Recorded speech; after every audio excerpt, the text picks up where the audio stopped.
کہ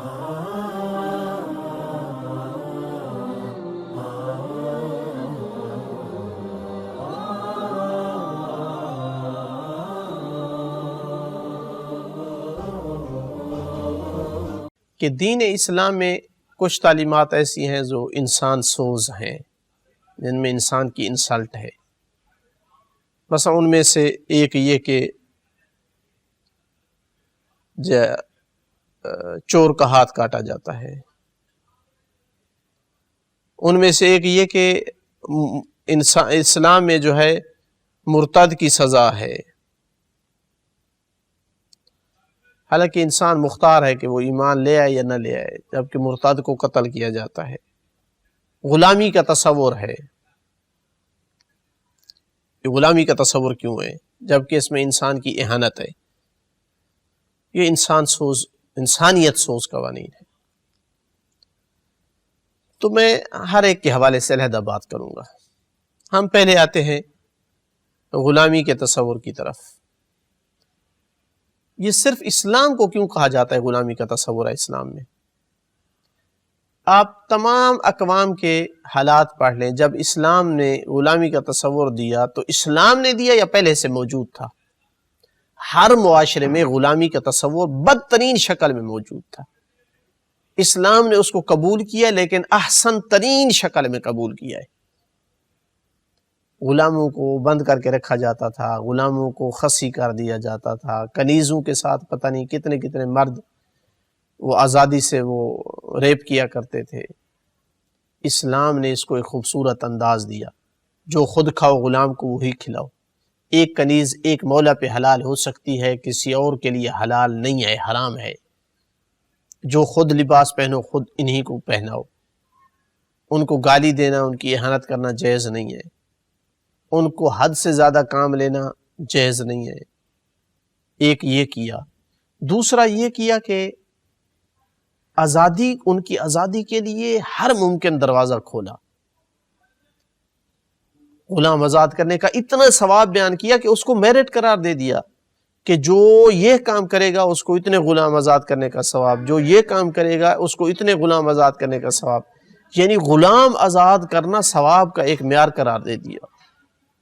پھر کہیں پر الزامی قرار دیا، اگر یہ کرو تو کفارہ ہے کہ غلام آزاد کرو، روزہ چھوڑا ہے جان بوجھ کر تو 3 میں سے ایک کفارہ یہ تھا کہ غلام آزاد کرو۔ تو ہر ممکن کوشش کی کہ غلام اگر بنے ہیں تو فوراً آزاد ہوں، زیادہ سے زیادہ جلدی سے جلدی آزاد ہوں، جب تک رہے تو بھی ان کے ساتھ اچھے سے اچھا سلوک کیا جائے۔ اور یہ کرنا بھی ایک مجبوری تھی۔ مجبوری کیا تھی؟ کہ اس سے بہتر حل کوئی نہیں تھا۔ آپ نے دشمن سے جنگ کی ہے، اب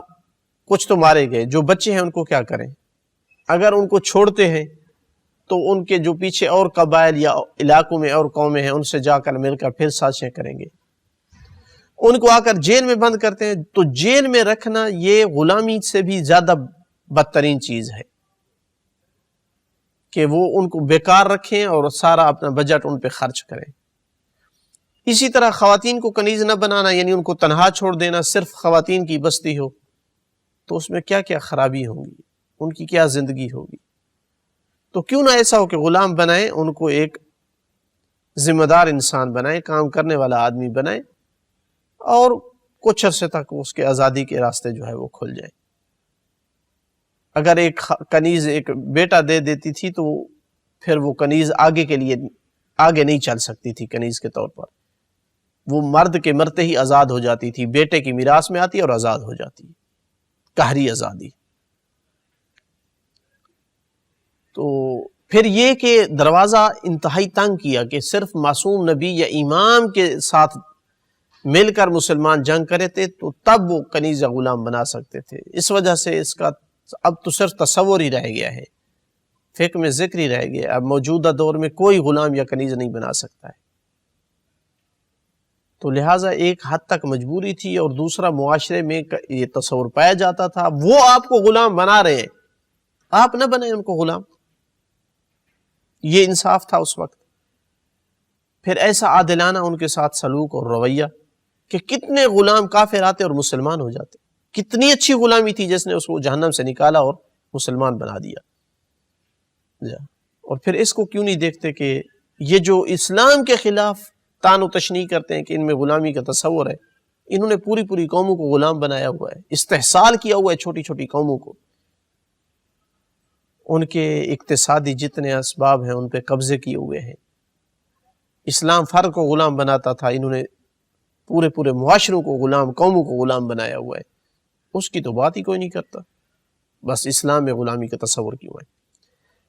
اور جہاں تک مرتد کا مسئلہ ہے تو یہ ایک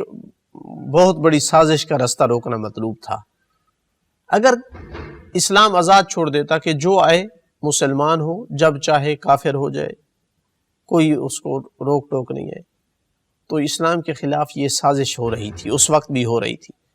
کہ کچھ لوگوں کو تیار کیا جاتا تم جاؤ صبح ایمان لے آؤ،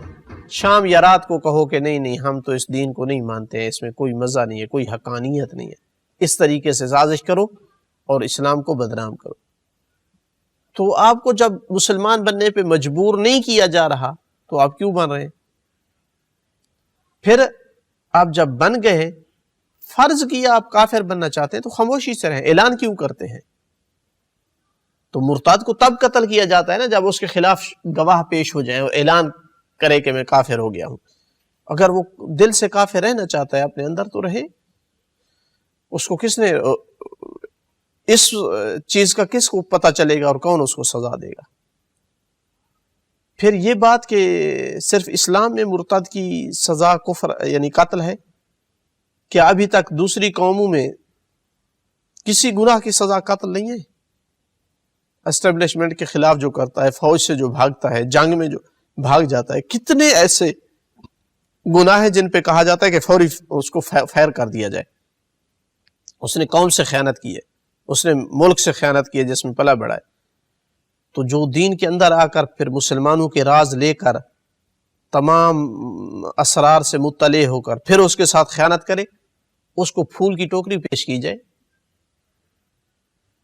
تو ایسا ہرگز نہیں ہے، یہ کسی کے حق میں زیادتی نہیں ہے، نہ آئے دین اسلام قبول نہ کرے، مرضی اس کو کسی نے جبر نہیں کیا ہے، لیکن آ کر اعلان کرنے کے بعد وہ دوسروں کو کہتا پھرتا ہے کہ میں مسلمان تھا اور اب کافر ہو گیا، اس میں کوئی حقانیت نہیں ہے، یعنی یہ سازش کا دروازہ کھول دیا جائے، ایسا نہیں ہو سکتا ہے۔ یہ آپ بھی نہیں کرتے ہیں اس طرح کہ کسی غدار وطن کو، غدار قوم کو جو ہے اس طرح سے آزاد چھوڑ دیں، تو صرف اسلام کی طرف کیوں نگاہیں بلند ہوتی ہیں؟ اور جہاں تک ہے کہ چور کا جو ہے ہاتھ قلم کرنا، اس سے وہ ساری زندگی اس کی انسلٹ ہوتی ہے، ایسا کیوں ہے؟ تو پہلی بات یہ ہے کہ اسلامی احکام پر ایسے ان سزاؤں پر تب عمل ہوتا ہے جب ہر جگہ اسلام کا حکم لاگو ہو، جہاں اسلامی تعلیمات عام ہوں، لوگوں کو آگاہی دی گئی ہو، عدل و انصاف سے اسلامی حکومت قائم ہو، قحط وغیرہ بھی نہ ہو، بندہ مجبور نہ ہو، اور مال بھی کھلا نہیں پڑا تھا، تالے وغیرہ میں تھا، تو یہ اتنا پھر جرات مند ہو کر کے اسلامی گویا حکومت کو چیلنج کر کے، اور کوئی ایسی مجبوری نہیں کہ بھوک سے مر رہا تھا اور وہ بھی تالا توڑ کر، پھر ایسا جری کہ اتنے لوگوں کے سامنے، چونکہ عادل گواہ جب تک نہ ہو تو یہ سزا نہیں دے سکتے، اس کے بعد جا کر کے کہا ہے کہ اس کا ہاتھ قلم کرے، تو آج کے دور میں یہ صرف یہ بھی تصور کی حد تک ہے، وہ اسلامی قوانین ہی نہیں ہے، وہ اسلامی لا بھی نہیں ہے، تو جب پوری طرح اسلامی لا ہو ہر جگہ تب جا کر یہ سزا ہے۔ اور پھر یاد رکھنا چاہیے کہ سزا میں اہم ترین نقطہ یہ ہوتا ہے کہ جہاں اس کو سزا ملے دوسرے معاشرے کے لیے عبرت ہو، تو کسی کو 6 ماہ جیل میں ڈالنے سے وہ عبرت نہیں ملتی جتنا ہاتھ قلم کرنے سے ملتی ہے۔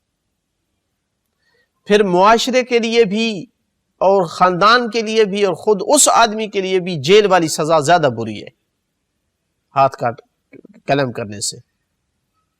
اس وجہ سے کہ تو عبرت اس میں وہ نہیں ہے، دوسرا یہ کہ یہ بندہ جیل میں رہ کر بیکار ہو جاتا ہے، پریشان رہتا ہے، فیملی سے دور رہتا ہے، پاگل ہو جاتا ہے، معاشرے کے لیے اس لیے بری ہے کہ معاشرے پہ بوجھ ہے، بیٹھ کر کھا پی رہا ہے، فیملی کے لیے اس لیے برا ہے کہ وہ فیملی تنہا ہو جاتی ہے، کمانے والا بندہ نہیں ہے، جبکہ ہاتھ قلم کرنے میں یہ ہے کہ وہ اس کا علاج کیا جائے گا اور ٹھیک ہو جائے گا، اور چند دن بعد وہ اپنے گھر کو سنبھالے گا، اور عبرت کے لیے اس لیے افضل ہے کہ یہ چلتا پھرتا لوگوں کو تعلیم دے رہا ہے کہ چوری نہ کریں. اسی وجہ سے جب جو ہے وہ تجربہ کیا گیا بعض ملکوں میں تو اس کے نتائج بہت زیادہ تھے. اور پھر یہ بات کہ یہ صرف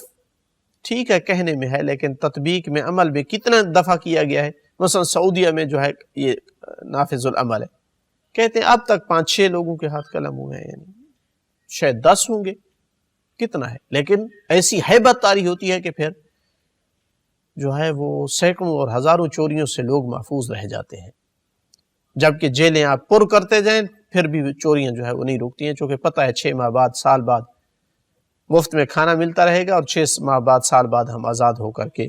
آ جائیں گے. تو لہٰذا یہ کنفرم نہیں ہے کہ جو ہے وہ جیل والی سزا جو ہے ہاتھ قلم کرنے والی سزا سے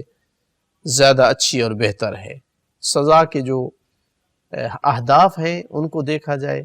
سزا کے آثار کو دیکھا جائے, فرد کے لیے, معاشرے کے لیے, فیملی کے لیے, سب کو دیکھ کر انصاف سے کام لیا جائے, تب جو ہے وہ کوئی انسان انصاف سے بات کر سکتا ہے.